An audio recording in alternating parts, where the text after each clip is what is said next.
MV Agusta Turismo Veloce 800 Best Motorcycle Review. MV's first touring bike is a winner. The original MV Agusta Turismo Veloce 800 was an interesting new departure for the MV Agusta company. For some it was destined to be another MV parked alongside the superbike in the garage, for others a Yamaha MT-09 Tracer was a more affordable option. Initially available as a standard model and a more premium Lusso, it has since spawned multiple versions, including the Lusso SCS, Rosso, and RCSCS. For a small company like MV this was a tough decision to make, but the resulting bike, at least from MCN's first ride in the south of France, showed the new direction was a right one. After nearly 150 miles of demanding switchback mountain roads, the Turismo Veloce 800 proved to be fast, agile, comfortable, practical, and above all much lighter and more manageable than some of the larger, more powerful bikes in the sports touring/adventure bike sector. MCN's previous experience of MV launches has shown there can sometimes be significant differences between launch bikes hand-prepared at the factory and those that make it out of UK dealers, so these impressions were somewhat tempered by that knowledge. We've ridden perfectly set up bikes on launches which have been excellent, but when the full production bike has been sent out on UK roads, they have borne little relation.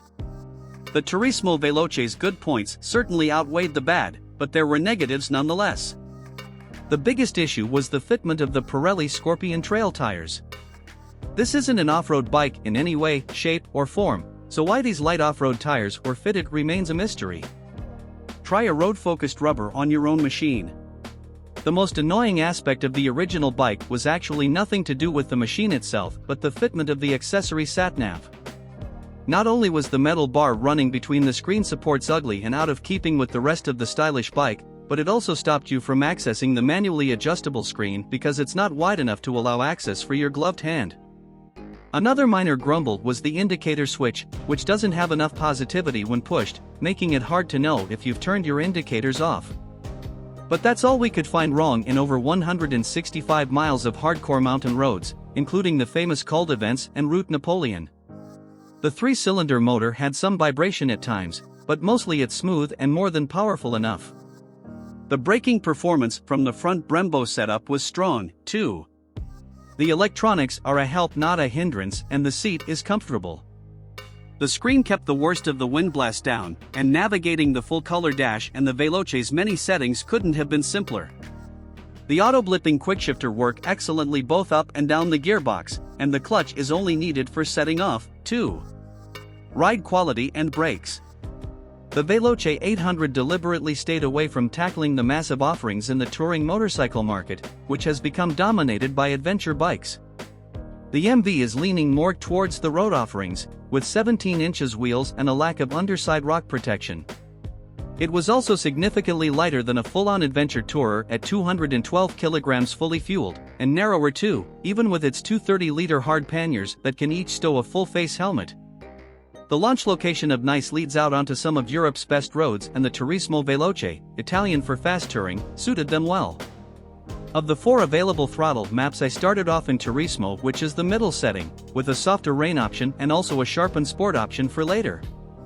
There is a 4th customizable nap too. For some people the Turismo Veloce will appear underpowered, especially when you look at potential rivals of the time, like the Ducati Multistrada 1200, now a 1260, KTM 1290 Adventure and the Triumph Tiger Explorer 1200. Yet the MV is much lighter than them all, so the 110 brake horsepower and 63 ft-lb of torque from the 3-cylinder motor gives performance that is more than fast enough. The performance is much more usable than either the KTM or the Ducati, which are depleted uranium sledgehammers in comparison to the MV's cut-glass nutcracker. Engine. The Turismo Veloce features the 3-cylinder 798 cubic centimeters motor first seen in the screaming F3 800 Supersport bike. However, it was retuned for 110 brake horsepower of peak power and 61.2 ft-lb of torque. The 3-cylinder motor has some vibration at times, but mostly it's smooth and more than powerful enough. The retuning work done on the motor that's derived from a Supersport bike works very well in this version. At no point does the bike feel like it's lacking power, and the engine is still potent enough to give excellent and fun performance. Reliability and build quality. The build quality of the bikes we tested on the launch was first-rate. The paintwork was excellent, the fit and finish really very, very good. There's no doubting MV manages to build great bikes that are desirable and great looking, but there are niggles over reliability, and the patchy dealer network in the UK doesn't help get these sorted. At the time of launch, MV was working hard to sort this out. Some owners tell of having no dramas with their bikes and others say the opposite, so it really is a case of needing to go into MV ownership with your eyes open. Value versus rivals. At its launch, there was a rather large, rather unavoidable hurdle the MV Agusta Turismo Veloce had to overcome though, and that was the Yamaha MT-09 Tracer. A similar package, with riding modes, traction control and ABS, it was £8,200, not the £12,000 you paid for the base model MV, and nearer £15,000 for the Lusso. Equipment. The Turismo Veloce 800 is, according to MV, a touring bike that has been rethought to make it fast, lightweight and dynamic. It came in two versions at its launch, the standard Veloce, and the Veloce Lusso, which got full LED lighting, a larger full-color TFT dashboard, and electronically controlled suspension.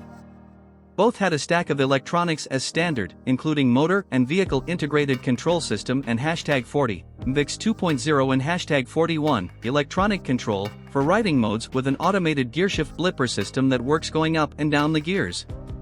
The bike had ABS as standard, combined with anti-rear wheel lift, and MV also claimed it benefited from a 20% reduction in fuel consumption when compared to the other 800 cubic centimeters triples in the range. It also has a larger 22-liter fuel tank.